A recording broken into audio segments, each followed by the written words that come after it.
मैं doctor R के पुरोहित, आपका स्वागत है। आज संविधान संशोधन प्रक्रिया पर विचार करते हैं। दुनिया में जितने भी लिखित संविधान हैं, ये सभी संविधान एक निश्चित समय में बनाए गए हैं और जिस समय संविधान का निर्माण हुआ है विभिन्न देशों में, वह परिस्थिति हमेशा बनी रहेगी कहा नहीं जा सकता, और यह संभव ही नहीं है कि प्रत्येक देश की परिस्थिति हमेशा एक समान बनी रहे। इसलिए जब संविधान किसी देश में लागू किया जाता है तो उसमें संशोधन पद्धति का उल्लेख किया जाता है ताकि संविधान को देश की बदलती हुई परिस्थितियों के अनुरूप ढाला जा सके, और यदि ऐसा नहीं होता तो संविधान आउटडेटेड हो जाता है। क्योंकि जिस गति से, जिस तरह से देश का विकास होगा, संविधान को भी उसके अनुरूप होना चाहिए, और नहीं तो फिर संविधान बदलना पड़ेगा। और संविधान ऐसी चीज होती है जिसे बार बार बदलना ठीक नहीं माना जाता। उसमें इसलिए संशोधन का प्रावधान किया जाता है ताकि उस संविधान को युगानुकूल, परिस्थिति अनुकूल और समयानुकूल बनाया जा सके। तो दुनिया में जितने भी लिखित संविधान हैं, सभी संविधानों में संशोधन प्रक्रिया का उल्लेख किया जाता है। अब संशोधन प्रक्रिया की चर्चा करें। यदि संघात्मक व्यवस्था है तो संघात्मक व्यवस्था की एक शर्त यह है कि संविधान को कठोर होना चाहिए। कठोर संविधान का अर्थ क्या है? जिस संविधान में कानून बनाने की प्रक्रिया और संविधान में संशोधन की प्रक्रिया में अंतर होता है। दो चीजें हैं, एक कानून बनाने की प्रक्रिया, दूसरी संविधान में संशोधन करने की प्रक्रिया। जहां पर इन दोनों प्रक्रियाओं में अंतर होता है उसे कठोर संविधान कहते हैं, और जहां पर इन दोनों प्रक्रिया, कानून बनाने की प्रक्रिया, संशोधन प्रक्रिया, दोनों प्रक्रिया में अंतर नहीं होता उसे लचीला संविधान कहते हैं। तो संघात्मक शासन में संविधान हमेशा कठोर होता है। ये कानून बनाने की प्रक्रिया और संशोधन प्रक्रिया में अंतर का अर्थ क्या है?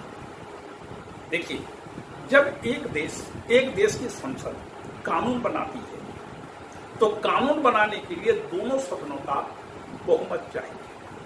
कितना बहुमत? बिल्कुल साधारण बहुमत। साधारण बहुमत का मतलब है जितने सदस्य सदन में उपस्थित हैं, जितने लोग मतदान कर रहे हैं, उनका बहुमत। जैसे भारत में लोकसभा की सदस्य संख्या 542 है। 542 में यदि 200 सदस्य उपस्थित हैं और 190 सदस्य मतदान कर रहे हैं तो 190 का आधा से एक अधिक, इतने सदस्यों का यदि समर्थन मिल गया, यदि 96 सदस्यों का यदि समर्थन मिल जाता है उस विधेयक को, तो कानून पारित माना जाएगा, विधेयक पारित माना जाएगा। पूरे सदस्य संख्या का कोई मतलब नहीं है। जितने सदस्य उपस्थित और मतदान कर रहे हैं उनका आधा से एक अधिक होना चाहिए, वह विधेयक पारित माना जाएगा। दोनों सदनों की यही व्यवस्था है। तो कानून बनाने की बिल्कुल साधारण पद्धति जिसे कहते हैं। अब देखें संविधान में संशोधन करने की प्रक्रिया।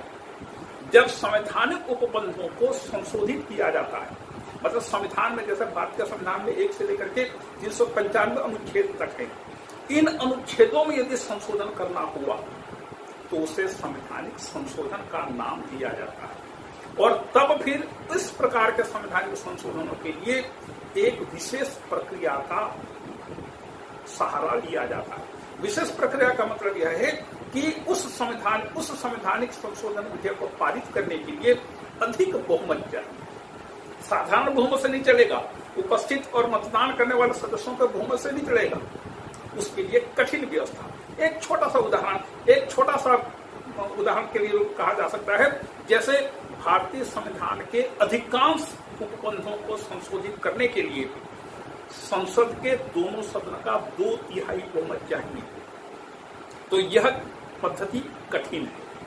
पहले कानून बनाने का साधारण बहुमत, लेकिन संविधान में संशोधन करने के लिए कठिन अर्थात 2/3 बहुमत की आवश्यकता पड़ती है।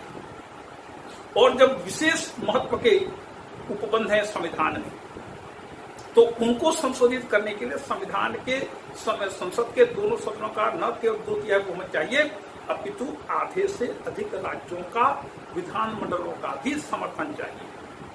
तो जहां पर ऐसा कानून बनाने और संविधान में संशोधन करने की पद्धति में अंतर होता है, उसे कठोर संविधान कहते हैं। लेकिन जैसे इंग्लैंड का संविधान लचीला संविधान माना जाता है, तो वहां पर यदि मान लीजिए को बहुत बड़ा परिवर्तन करना है वहां की व्यवस्था में, तो उसके लिए भी एक साधारण बहुमत चाहिए, और छोटा से छोटा काम करना है तो भी उसके लिए साधारण बहुमत चाहिए। यदि राजतंत्र को समाप्त करना है तो उसके लिए भी साधारण बहुमत चाहिए, और यदि मान लीजिए कोई बिल्कुल मामूली सा काम करना है उसके लिए भी साधारण बहुमत चाहिए। मतलब यह है कि जहां लचीला संविधान होता है तो वहां पर संविधान में संशोधन पद्धति और कानून बनाने की पद्धति के बहुमत में कोई अंतर नहीं होता, जबकि कठोर संविधान में दोनों के बहुमत में अंतर होता है। भारत का संविधान कठोरता और नमनीयता दोनों का समन्वय प्रस्तुत करता है। इस पर चर्चा थोड़ी देर बात करेंगे। पहले हम आपको लिए चलते हैं अमेरिका, उसके बाद स्विट्जरलैंड। थोड़ा सा आपके ज्ञान के लिए अमेरिकन संविधान में संशोधन की पद्धति के बारे में थोड़ी सी हम आपको बात बताएं, क्योंकि अमेरिका का संविधान दुनिया का सबसे कठोर संविधान माना जाता है। दुनिया का सबसे कठोर। देख लीजिए 1789 में जो संविधान अमेरिका में लागू हुआ, आज 2023 तक उसमें कुल मिलाकर 26 संशोधन हुए, 26। और जिस पर भी यह एक विडंबना है कि 1 से लेकर 10वां संशोधन तक, 1, 2, 3, 4, 5, 6, 7, 8, 9, 10, ये 10 संशोधन मौलिक अधिकार के लिए 1789-90 में ही हो गए थे। तो बाद के जो संशोधन 11वें से लेकर के 26वें तक, ये 250 वर्षों में संशोधन हुए। तो देखें अमेरिका की पद्धति, थोड़ा सा आपका ज्ञानवर्धन होगा। अमेरिका में संशोधन की पद्धति क्या है? जब अमेरिका में संविधान में संशोधन का कोई विधेयक तैयार किया जाता है, तैयार कौन करता है? संसद के सदस्य करते हैं, कांग्रेस के सदस्य करते हैं। कांग्रेस के 2 सदन हैं, पहले प्रथम सदन में पेश होगा। पहला सदन 2/3 बहुमत से पास करेगा, उसके बाद दूसरे सदन में जाएगा, दूसरा सदन भी 2/3 बहुमत से पास करेगा, सीनेट। जब दोनों सदन पास कर देंगे तब उसे राज्यों के पास भेजा जाएगा। 50 राज्य हैं, 50 में से 38 राज्यों को विधानमंडल, मतलब 3/4 राज्यों को विधानमंडल जब उसे पारित कर देंगे तब संशोधन माना जाएगा, अन्यथा नहीं। एक बात ध्यान रखें, जिस प्रकार से भारत में केंद्र और राज्यों के बीच एक सर्वसम्मति, एक मतैक्यता रहती है, ऐसा अमेरिका में नहीं होता। और जब ग्रुप बन जाता है तो 13 छोटे छोटे राज्य मिलकर के बड़े से बड़े संशोधनों को, महत्वपूर्ण संशोधनों को रोक करके रख सकते हैं, पारित करने से इनकार कर सकते हैं। यदि 37 राज्यों ने 50 में से 37 राज्य भी यदि पास कर देते हैं तो भी पारित नहीं होगा, कम से कम 38 राज्यों का होना आवश्यक है। तो यदि 13 राज्य छोटे छोटे मिलकर के तैयार भी यदि वो अपना ग्रुप बना लिए और बोलेंगे इस संशोधन को पास नहीं होने देना है, तो 13 छोटे छोटे राज्य भी 37 बड़े राज्यों की इच्छा को रोक सकते हैं। तो वहां पर राज्य सरकारें, राज्य विधानमंडल बहुत अधिक मनमानी करते हैं और इसलिए संशोधन वहां पर जल्दी पारित नहीं हो पाता, बहुत कठिन हो जाता है। एक दूसरी पद्धति भी है और यह पद्धति और भी अधिक कठिन है। कैसे? देखिए, यदि 2/3 राज्यों के विधानमंडल, 2/3 मतलब 32, 50 में से 32 राज्यों को विधानमंडल संविधान में संशोधन का अनुरोध करें तो कांग्रेस के दोनों सदन, प्रतिनिधि सभा, सीनेट, इस पर विचार करेंगे। विचार करके 2/3 बहुमत से प्रस्ताव पारित करेंगे। उस विधेयक को, उस संशोधन के बारे में विचार करके एक प्रस्ताव पारित करेंगे। तब दोनों सदनों की जितनी सदस्य संख्या है उतने नए सदस्यों का निर्वाचन होगा और ये नए निर्वाचित सदस्य कांग्रेस के सदस्य नहीं होंगे, अलग से होंगे। ये 535 सदस्य उस संशोधन विधेयक पर, संशोधन प्रस्ताव पर विचार करेंगे, विचार करके उस विधेयक को पास करेंगे। उसके बाद उस संशोधन विधेयक को 50 राज्यों के पास भेजा जाएगा। 50 राज्यों में भी ऐसे ही नए सदस्यों का सम्मेलन होगा। उस सम्मेलन की सदस्य संख्या उतनी होगी जितना उस राज्य के विधानसभाओं के, विधानमंडलों की सदस्य संख्या है। उतने नए सदस्यों का निर्वाचन होगा और उन नए सदस्यों का सम्मेलन होगा। और जब 50 में से 38 राज्यों के सम्मेलन उस संशोधन विधेयक को पास करेंगे तब जाकर के संशोधन होगा, अन्यथा नहीं होगा। ऐसा क्यों? सम्मेलन बुलाने की आवश्यकता क्यों पड़ी? संविधान में संशोधन करना कांग्रेस का काम है और जब कांग्रेस अपना संशोधन का काम नहीं कर पाता तब राज्यों के विधानमंडल इसकी पहल करते, इनिशिएट करते।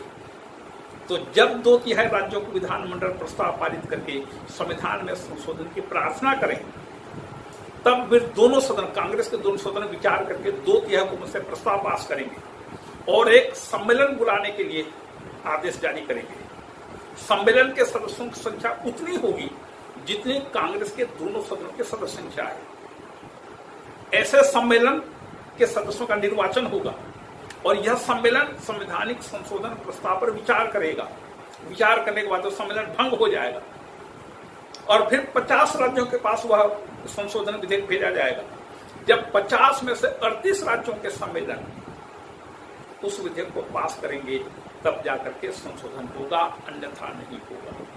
सोच लीजिए कितनी कठिन और जटिल प्रक्रिया है। और इन 26 संशोधनों में से केवल एक संशोधन, 21वां संशोधन, 21st अमेंडमेंट, इस द्वितीय पद्धति से पारित हुआ। बाकी सभी संशोधन पहली पद्धति से पारित हुए। और वह 21वां संशोधन का भी बहुत ही मजेदार घटना है। क्या अमेरिका में नशाबंदी का कानून लागू हो गया, मद्य निषेध का कानून लागू हो गया। सोचिए, अमेरिका में मद्य निषेध का कानून लागू हो गया। जब कानून को लागू करने की बात आई तो जितने लोग कानून का पालन करते थे उससे कई गुना लोग कानून का उल्लंघन करने लगे। और अमेरिका तो अमेरिका कानून के बारे में बड़ा रिजिड है। तो जितने लोग बाहर घूमते थे उससे कई गुना लोग जेल में बंद होने लगे, मद्य निषेध कानून का उल्लंघन। और जब राज्यों ने देखा कि इस मद्य निषेध कानून को लागू करने में शांति व्यवस्था प्रभावित हो रही है, जितने लोग स्वतंत्र घूम रहे हैं उससे कई गुना लोग जेल में पड़े हुए हैं, तब फिर 2/3 राज्यों के विधानमंडलों ने प्रस्ताव पारित किया। प्रस्ताव पारित करके फिर कांग्रेस के पास प्रस्ताव भेजा। कांग्रेस ने सम्मेलन बुलाया। सम्मेलन के नए सदस्यों का निर्वाचन हुआ। उस सम्मेलन में मद्य निषेध कानून को निरस्त करने का प्रस्ताव पारित किया। फिर उसे 50 राज्यों को विधानमंडलों के पास भेजा गया। 50 राज्यों में फिर से ऐसे सम्मेलन बुलाए गए और इस सम्मेलन के और इन सम्मेलनों के द्वारा फिर जब 38 राज्यों के सम्मेलनों ने इस मद्य निषेध कानून को निरस्त करने के लिए प्रस्ताव पारित किया और तब जाकर के फिर मद्य निषेध कानून अवैध घोषित किया गया, निरस्त किया गया। तो ये अमेरिका की कहानी है। अब जरा चलें स्विट्जरलैंड। स्विट्जरलैंड में एक प्रक्रिया और अपनाई जाती है। जब संशोधन विधेयक दोनों सदनों से पारित हो जाए बहुमत से, कोई बहुत बड़ा लंबा चौड़ा नहीं, जब संसद के दोनों सदन, संघीय सभा के दोनों सदन संशोधन विधेयक को पारित कर दे, तब उसे राज्यों के पास भेजा जाएगा, कैंटनों के पास। जब आधे से अधिक कैंटनों के विधानमंडल उस संशोधन विधेयक को पास कर दे, तब उस पर जनमत संग्रह लिया जाएगा। जनमत संग्रह पहले भी हो सकता है, बाद में भी हो सकता है, उसके लिए कोई प्रॉब्लम नहीं। जनमत संग्रह के लिए रखा जाएगा। जब जनमत संग्रह में वह विधेयक जनता का बहुमत प्राप्त कर ले तब संशोधन होगा, अन्यथा नहीं। आपको लग रहा होगा कि ये स्विट्जरलैंड का संविधान तो अमेरिका से भी ज्यादा कठोर है। नहीं, व्यवहार में स्विट्जरलैंड का संविधान उतना अधिक कठोर नहीं है, क्योंकि स्विट्जरलैंड के लोग बहुत ही संयमी हैं, बहुत कम बोलते हैं, अनावश्यक बातें नहीं करते, हल्ला गुल्ला नहीं करते, शोर शराबा नहीं करते, संसद की कार्यवाही हंगामों के कारण स्थगित नहीं होती। भारत में जैसे ये बिल्कुल आदत बन गई है भारत के संसद के सदस्यों की, तो ऐसा कोई चीज वहां पर देखने को नहीं मिलता। इसलिए स्विट्जरलैंड का संविधान केवल आवश्यक संशोधनों को करता है और वहां पर जनता भी उसके पक्ष में वोट देती है। और दूसरी भी प्रक्रियाएं हैं जो कि इनिशिएटिव जनता को शुरू करने का अधिकार दिया गया है, वो भी है। लेकिन मूल चीज यह है कि संसद के दोनों सदनों से प्रस्ताव पारित होने के विधेयक पारित होने के बाद बहुमत से आधे से अधिक राज्यों के विधानमंडलों से पारित होगा, फिर उस पर जनमत संग्रह होगा। जनमत संग्रह में पारित होने के बाद मतलब यहाँ पर 3 स्टेप्स है, अमेरिका में, भारत में 2 स्टेप्स है। तो ये है स्विट्जरलैंड की संवैधानिक संशोधन पद्धति। अब चलें भारत की ओर। भारतीय संविधान के अनुच्छेद 368 में संवैधानिक संशोधन की पद्धति का उल्लेख किया गया है। अनुच्छेद 368 संविधान में संशोधन की 2 पद्धतियों को उल्लेख करता है। लेकिन आप यदि संविधान की कोई भी पाठ्य पुस्तक पढ़ेंगे तो उसमें संविधान में संशोधन की 3 पद्धति को उल्लेख मिलता है। क्यों? इन पुस्तकों में सबसे पहला नंबर पर होता है संविधान के कुछ ऐसे उपबंध हैं जिन पर संसद साधारण बहुमत से संशोधन कर सकती है। ओके। दूसरा पद्धति लिखते हैं संसद के दोनों सदनों का 2/3 बहुमत से संशोधन किया जा सकता है। ठीक। तीसरी पद्धति लिखते हैं संसद के दोनों सदनों के 2/3 बहुमत से और आधे से अधिक राज्य विधानमंडलों के अनुसमर्थन से संविधान में संशोधन किया जा सकता है। ठीक, 1, 2, 3। अब जरा पहली संशोधन पद्धति जिसका उल्लेख भारतीय संविधान के टेक्स्ट बुक में होता है उस पर 2 लाइन चर्चा करें। संविधान कहता है कि 3 अनुच्छेद हैं, एक नंबर 4, दूसरा 169 और तीसरा 239A। इन 3 संशोधनों में, इन 3 संवैधानिक उपबंधों में संशोधन साधारण बहुमत से किया जा सकेगा, लेकिन उसके साथ परंतु लिखा हुआ है कि इन अनुच्छेदों में संशोधन जो भी होंगे उसे संवैधानिक संशोधन का भाग नहीं माना जाएगा। संशोधन होंगे लेकिन इसे 368वें अनुच्छेद के अनुरूप संशोधन नहीं माना जाएगा। मतलब जो साधारण बहुमत से संशोधन होते हैं संविधान में, उसे संशोधन का भाग नहीं माना जाता। जैसे इस पर और आगे चर्चा करेंगे, तो इसलिए इस संशोधन को 368 में सम्मिलित नहीं किया गया है, इस पद्धति को इसमें सम्मिलित नहीं किया गया है। अब 368 का पहला 368 अनुच्छेद का पहला, उसमें 1, 2, 3, 4, 5 पॉइंट्स हैं। पहला पॉइंट कहता है कि संसद अपनी संविधायी शक्ति, संविधायी शक्ति मतलब संवैधानिक शक्ति, संसद अपनी संविधायी शक्ति का प्रयोग करते हुए किसी उपबंध का, किसी उपबंध मतलब संविधान के किसी उपबंध का परिवर्तन मतलब उस प्रावधान को बढ़ा सकती है, परिवर्तन उसको बदल सकती है और निरसन या उसको निरस्त कर सकती है और इस अनुच्छेद की प्रक्रिया के अनुसार कर सकेगी। इस अनुच्छेद की प्रक्रिया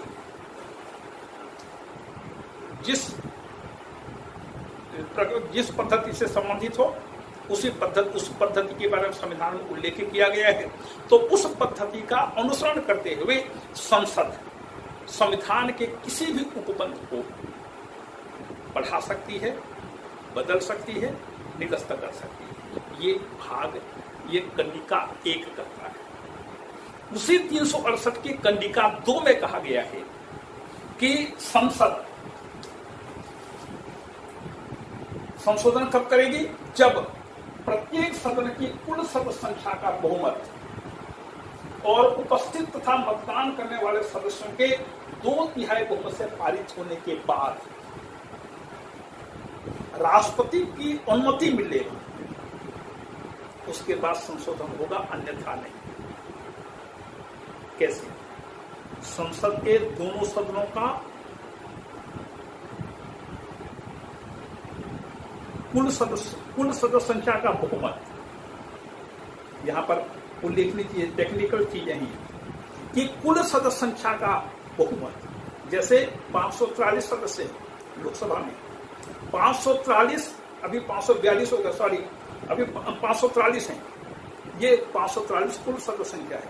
मान लीजिए 2-3 सीटें रिक्त हैं किसी भी कारण से, तो उसको रिक्त को नहीं मानेंगे, कुल सदस्य संख्या 543, तो 543 का आधा से एक ज्यादा, ये कुल सदस्य संख्या का बहुमत हुआ, तथा उपस्थित और मतदान करने वाले सदस्यों का 2/3 बहुमत। 2/3 बहुमत का मतलब 100 में 67।